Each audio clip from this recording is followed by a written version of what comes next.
Hello and welcome to my review of the brand new Adepta Sororitas 8th edition Beta Codex. You can find it in chapter approved 2018 edition. I will be changing what we can see here to the book shortly, but I just want to say that they've released this as a beta codex in the book because they at the time that they wrote it last year, they were sculpting the new range of Adepta Sororitas, you know, Sisters of Battle basically. So they wanted to take the opportunity to give you a beta codex and, you know, get some feedback from it. They improved the hand flamer. Instead of a pistol D3, it's a pistol D6, and they were going to errata that profile in all of the other books wherever it appeared. They also changed the Crusaders a little bit. Anyway, what you see here is the start of my Sisters of Battle journey. I will be trying to get all of them above everything else. I do have a very large Custodes army now, and right here you see Saint Celestine. You see the Canoness from I think 3rd or 4th edition. I want to say 3rd edition, Warhammer 40,000 from John Blanche's artwork. This was a limited model. It's in Finecast. I had no issues with it, like most of the Finecast models, like Eisenhorn and Sly Marbo and so on. But that is an official sort of Canoness model, and so are the Saint Celestine and the Gemini Superiors. The other models are Horus Heresy. They're Sisters of Silence. You've got this squad here. You've got the lovely Janisha Kroll. You've got another squad and a squad with all the large power swords. You could technically use these. You could use Janisha as a Canoness. That would be fine. You could use these with the flamers and with the bolt guns, but with the swords, maybe not. I mean, at a push, you could probably have one as a Canoness if you wanted to. I'm sure that they will look pretty decent next to all of the brand new Sisters of Battle models. So anyway, I just wanted to show you this small little force. Clearly I'll be getting all of the new models when they release, so I'll be able to go through all of the models individually and review. That's not the main part of this video. The main part of this video is to look at the codex in depth, like I did with the Adeptus Custodes section in the new Horus Heresy Book 8 Malevolence. I wanted to go through that because there were some new units like the new gunship and the Venatari, and the Telemon Dreadnought got some new rules in there as well. So without further ado, let me just change the camera angle. Now this beta codex, Adepta Sororitas or Sisters of Battle, is a whopping 32 pages, so it's bigger than the mini codexes you actually get in the you know, like the Shadowspear box set, for instance. It does have listings for all of the Sisters of Battle units, which is great. It starts off with this introduction about the beta codex, gives you some lore and the origins and the reformation.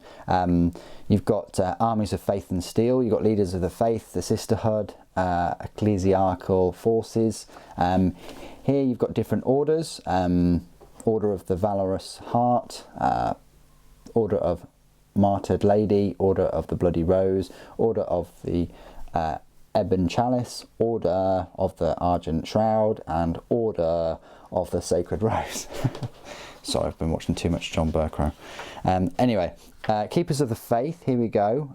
You've got some examples of some really old models, well, except for the Canoness there, which came out a couple of years ago, but these metal models came out a long time ago. I think they were all in metal. I don't think that they had the Finecast treatment. Maybe a couple of them did.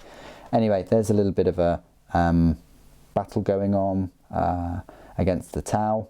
Got a nice Exorcist there. Brilliant tank.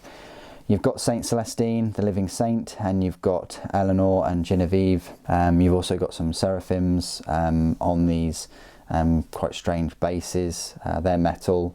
the new models will look absolutely fantastic, like the these Battle Sisters. The new ones will look fantastic too. Seems really odd having, you know, an 8th edition, I say beta codex with silly old metal models, but at least these plastic ones give you a taste of what's to come. And if you go on Games Workshop's Warhammer community website, there have been teasers for what we're going to get.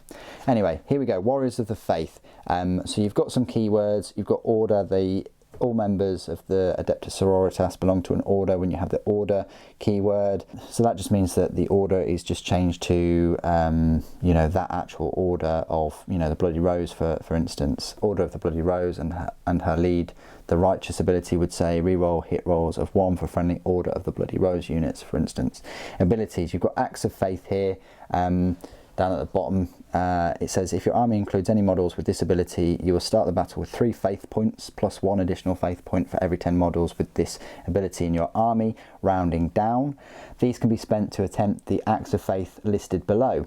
Each can only be attempted once per battle round, and you must spend 1 faith point each time you do so.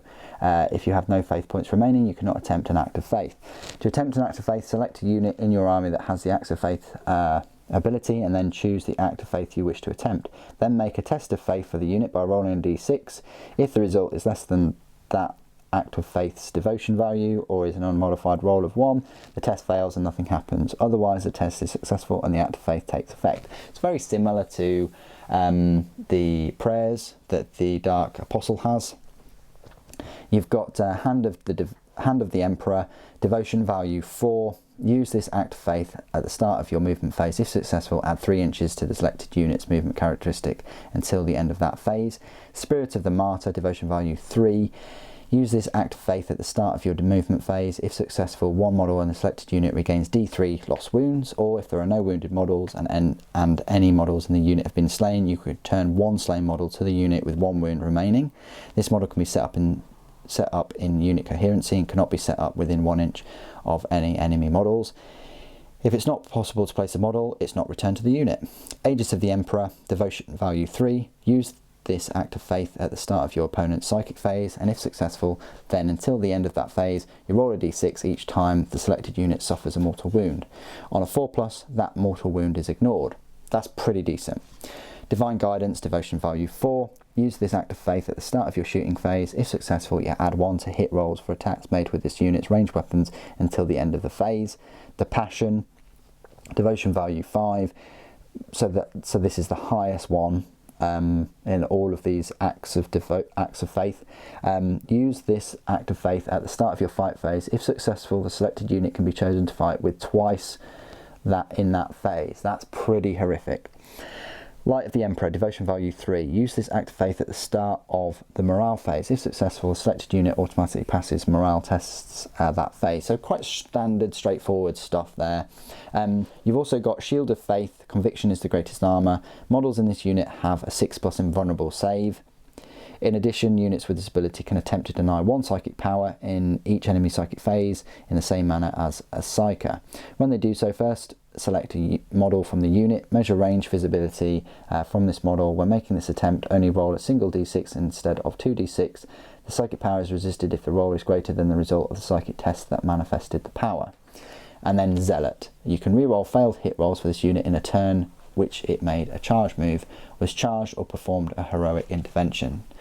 You've got some war gear lists here, so you've got quite straightforward weapons that we've seen before. There's a Condemnor bolt gun or Condemner bolt gun. Pistols, Inferno pistols, we've seen before. Power swords, chain swords, and all the rest of it. Nothing really new other than that Condemner bolt gun. So here we go. Here are all the data sheets in this beta codex. So straight away you've got this HQ choice, Saint Celestine. She's right here on my right. She has a movement speed of 12 inches, weapon skill and ballistic skill both 2+. Her strength and toughness are a bit squidgy at 3. She's got 6 wounds, 6 attacks, leadership 9 and a save of 2+. Of course, she's got Shield of Faith, so that gives her a 6+ invulnerable. However, she's also got the armour of Saint Catherine, so that gives her a 4+ invulnerable save. So 2+ normal, 4+ invulnerable. You can only get 1 of them, and she's got the Ardent Blade, which shoots as well as can be used in close combat. I will be going through separate reviews of all these units when Sisters of Battle completely release, but I just thought we might be a couple of months away, so I'll do it now. So the Ardent Blade, she can shoot it, it's a range 8-inch, assault d6, strength 5, AP -1 and a damage of 1, and it automatically attacks its targets. It's basically a heavy flamer.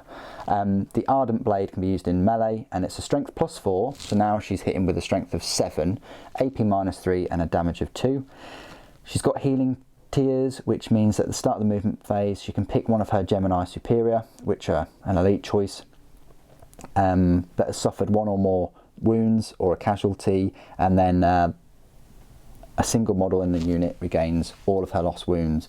If the unit contains no wounded models, then a single slain Gemini Superior is instead returned to the unit, with all lost wounds regained. That's crazy. Then she's got Saintly Blessings, vulnerable save, friendly Adeptus Sororitas receives from the Shield of Faith is improved by 1 whilst they're within 6 inches of Celestine.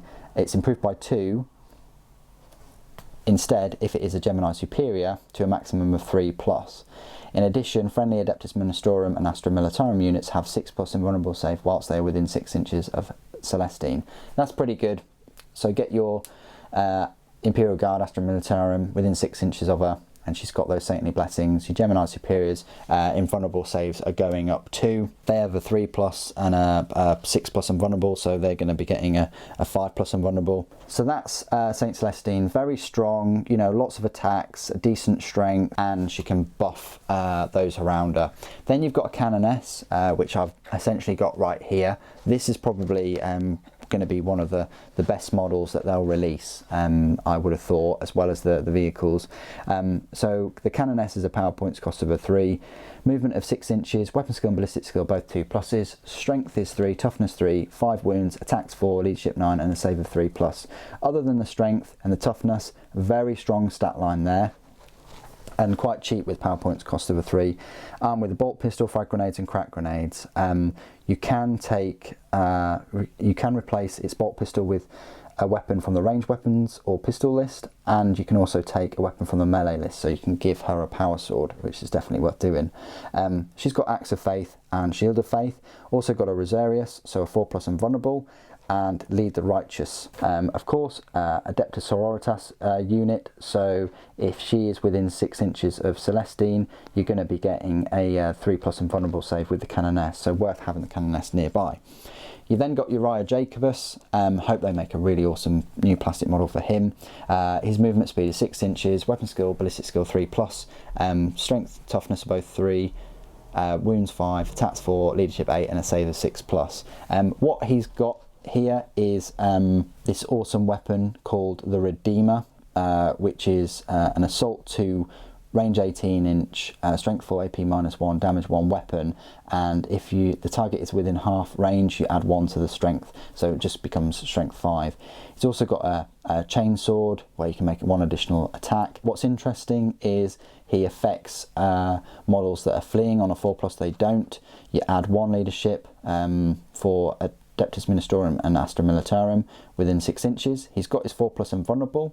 He's got war hymns, so you add 1 attack characteristic to Adeptus Ministorum Infantry, Astra Militarum, while they're within 6 inches of him, of any friendly Ministorum priests, and he is one of them. Lone mission, you can only include a single missionary in each detachment in a battlefield Battleforged army. There's one final HQ, and that's just a missionary. Still pretty good. Weapon skill, ballistic skill 4+ now, so missionary is kind of like a worse version of Jacobus. Still a missionary, the same as him, but doesn't have the fancy weapons, and doesn't have but it does have a 4+ invulnerable and has that Word of the Emperor, so it's a slightly cheaper version of Jacobus if you want to get him. Then we're on to troops, and at the moment there's only one troop choice, which is a Battle Sisters squad, which consists of 1 Sister Superior and 4 Battle Sisters. A solid stat line. a solid stat line there, you know, movement 6 inches, weapon skill 4+, ballistic skill 3+, strength and toughness both 3, 1 wound, 2 attacks, leadership 8, and a save of 3+. So they're getting 1 more attack than a Space Marine, but they're squidgier and not as good in combat. You can replace one of their weapons with one from the special weapons set. They can take one of these simulacrums Imperialis, so you add one to the result of the test of faith for a unit which includes a model with a Simulacrum Imperialis. I hope I've pronounced that right. Anyway, you can have up to 15 in a normal Battle Sisters squad. Then you've got the Gemini Superior, which are these gorgeous girls here. Their movement speed is 12 inches, so they can keep up with Saint Celestine. They're just like a worse version stat line wise. The ballistic skill and weapon skill are 3+ instead of 2+. The strength and toughness is the same as her, but they've got 2 wounds each and half the attacks at 3. Same leadership and a worse off save, even though they look like they're wearing exactly the same armour, but they get a 3+ save. They don't have an invulnerable save other than that Shield of Faith, which is a 6+, but if they keep him close by to Celestine, that's going to improve it to 5+. They buff Celestine herself. Whenever she loses a wound, you roll a d6, and on a 2+, does not lose a wound, but instead the unit suffers 1 mortal wound. So basically, any wounds that she gets, the Gemini Superior gets, and of course she's got Healing Tears, so she can then heal them. So very, very decent. Don't leave home without your Gemini Superior.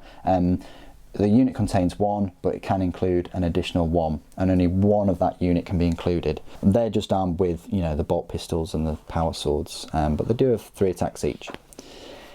Then more elites. So you've got the Repentia squad, a Mistress of Repentance, and a Celestine squad, and a Preacher. You've also got a Hospitaller, a Dialogus, and an Arco-Flagellant, and Crusaders, and Deathcult Assassins.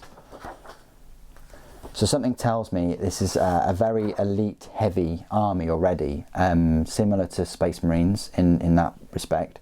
So not only have you got the Gemini Superior, the Repentia squad consists of 3 and can include an additional 6. You can have 9 in this squad, and they have these Penitent Eviscerators, which doubles their strength to 6, got a nice AP of -2.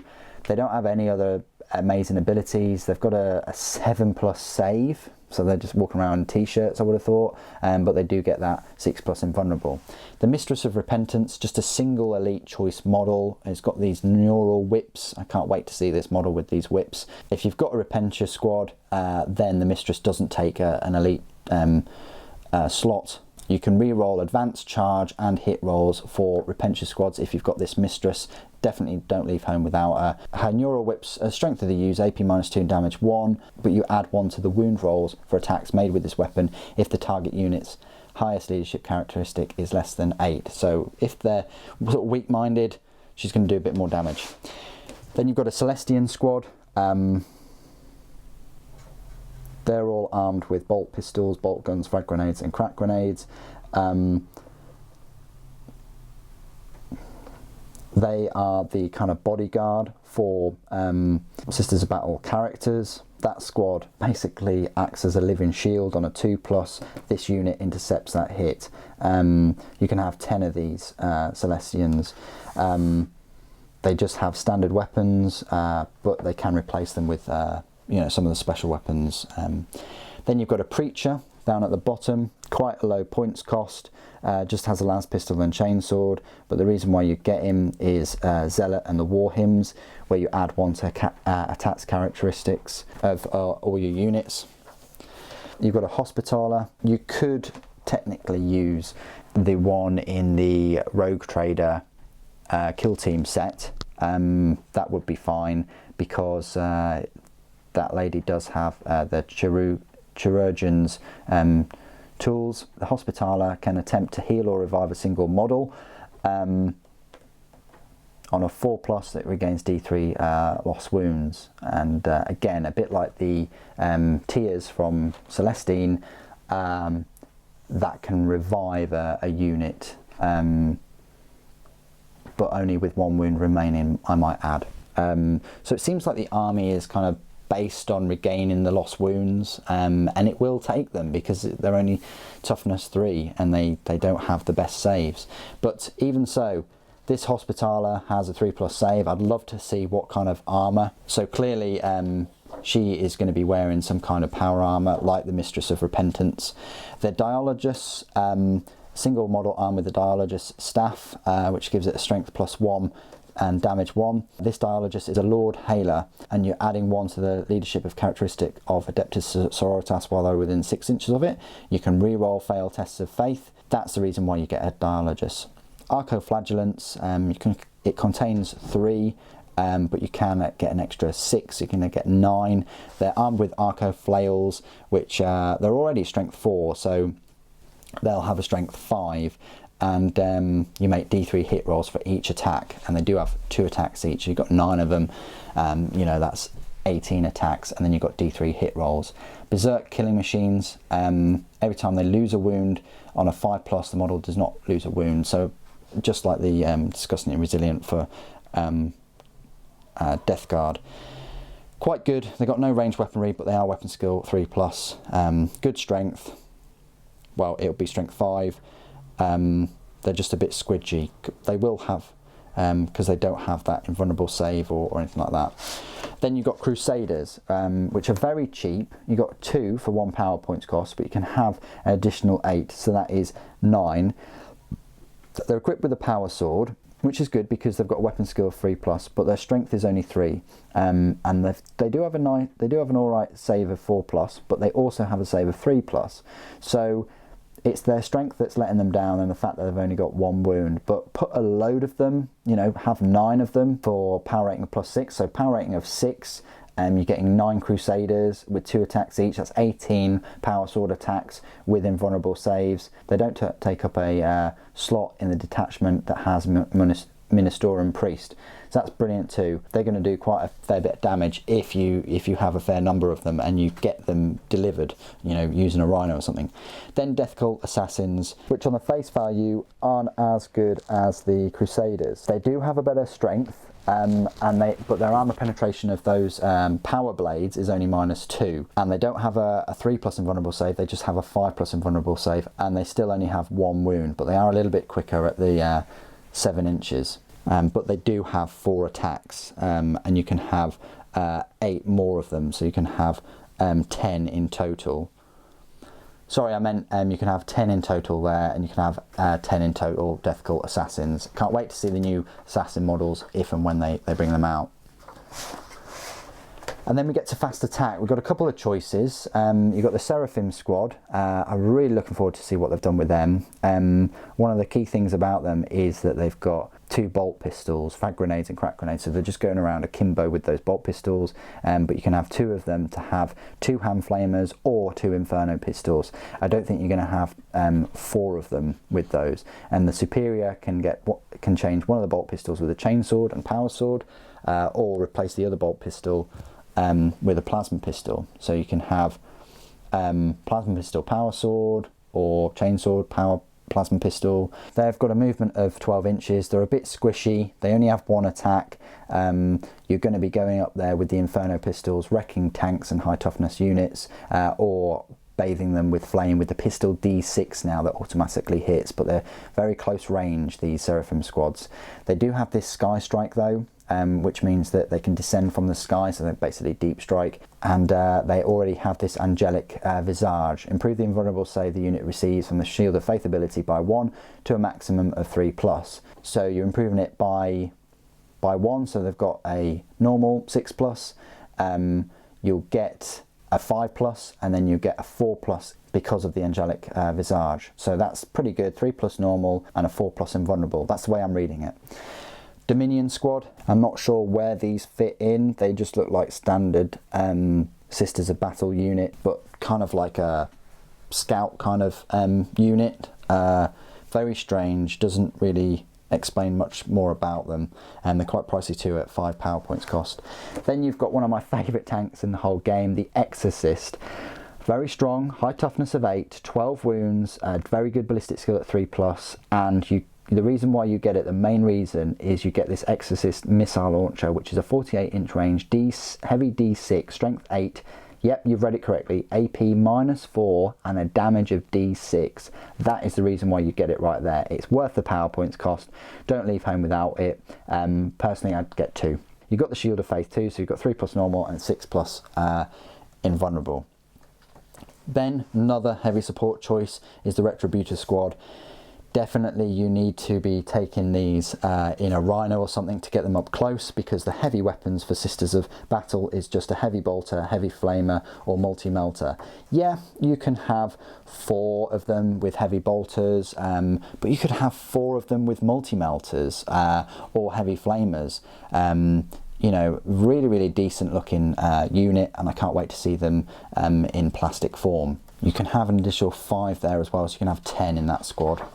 And then the final heavy support choice is a Penitent engine. Hopefully they'll redo these models. I wasn't a big fan of them. I think they've actually shown some 3D CAD images already of them, of the new ones, or the top of them anyway.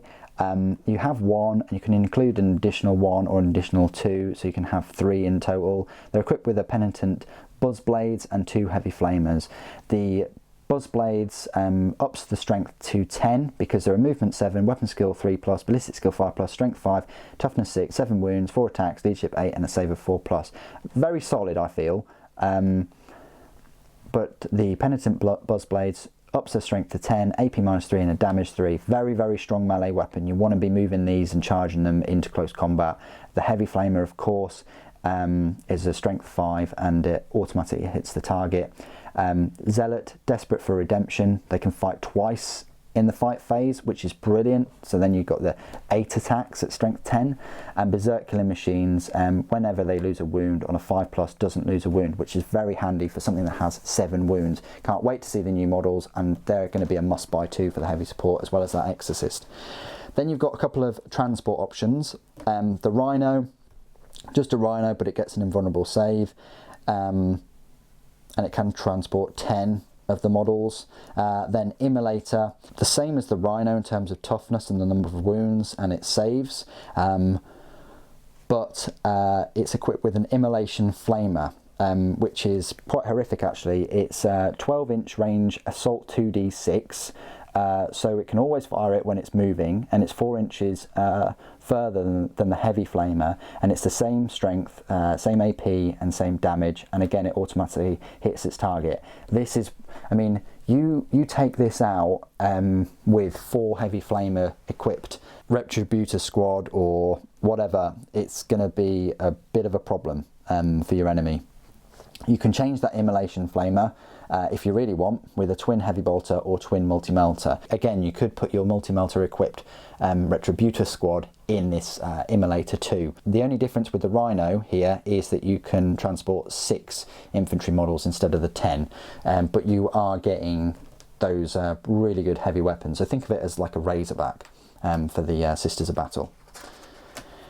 And then finally you've got the Weapons of Faith, the melee weapons, the points values. The Exorcist is 125 points. The missile launcher is free, so it's a straight up 125. The Immolator is 68 points, but then you're gonna have to pay 30 points for that Immolation Flamer. So it's basically 100 points for that kind of Razorback equivalent. Celestine is 160 points. I think that's quite fair. And the Gemini Superior are 21 points each. And you know, you've got to pay for their power swords and so on. And then you've got Fury of the Righteous. You've got the abilities, the Order Convictions. If your army is battle forged, all units in Adeptus Sororitas detachment gain an Order Conviction, so long as every unit in that detachment is from the same order. Strength of Faith. Again, if your army is battle forged, all troops in the unit detachment gain this ability. If it's within range of the objective marker, it controls the objective even if there are more enemy models within range of the objective marker. If an enemy within range of the same objective marker has a similar ability, then the objective marker is controlled by the player who has the most models of it as normal. You've got the Pious and the Penitent. So the units found in the Codex doesn't prevent other units in the detachment from gaining an Order of Conviction. They can never themselves benefit from an Order of Conviction. So clearly Celestine, Gemini Superior, Hospitaller, Dialogus, Penitent Engines, Minister and Priest models, and Ecclesiarchy Battle Conclave models. That's quite self-explanatory. You wouldn't expect them to get that Order of Conviction. So here you go. Here's some orders. You've got Valorous Heart, Martyred Lady, Ebon Chalice, Argent Shroud, Bloody Rose, and Sacred Rose. So the Valorous Heart, each time a model with this conviction loses a wound, you roll a d6, and on a 6 the wound is not lost. It's pretty nice. Our Martyred Lady, each time a unit with this conviction from your army is destroyed, you gain 1 faith point. Pretty nice. Ebon Chalice, add 1 to the result of tests for faith for units with this conviction. Argent Shroud, each time an enemy unit is destroyed by a unit with this conviction, roll a d6. On a 4+, you gain a faith point. And Bloody Rose, add 1 to the strength and attacks characteristics of a model with this conviction during any turn in which it made a charge move, was charged, or performed a heroic intervention. And finally, Sacred Rose, a unit with this conviction can never lose more than a single model as a result of any single failed morale test.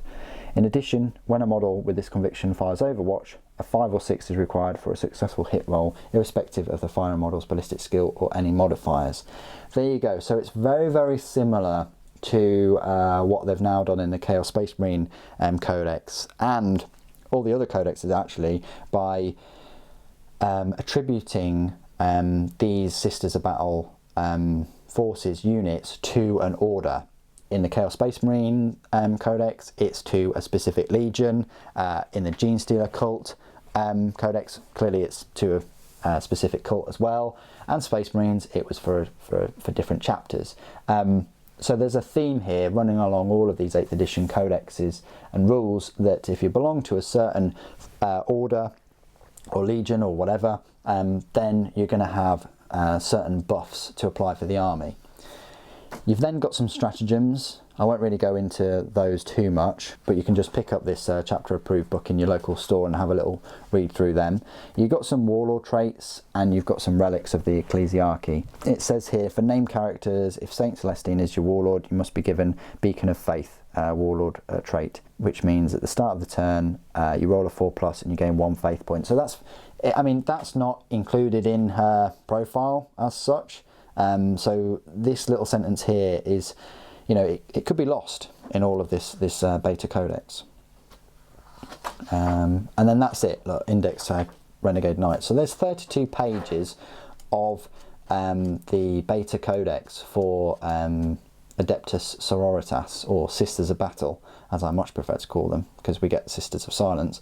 But everything's going Adepta or Adeptus or Cult or whatever. Anyway, that's my review of the beta codex. I think it's very solid. I'm pleased that they did it, and I'm pleased that they released it now. I say now, you know, sort of 6 months ago. Sorry that it's taken me so long to do a review of this section in the book, but thank you for your patience. What do you guys think of the beta codex, and are you, like myself, really looking forward to all of the new models that Games Workshop are going to release for Adeptus Sororitas? Please do put all your thoughts and opinions down below. Thank you ever so much for joining me today. Thank you for watching. The Emperor protects.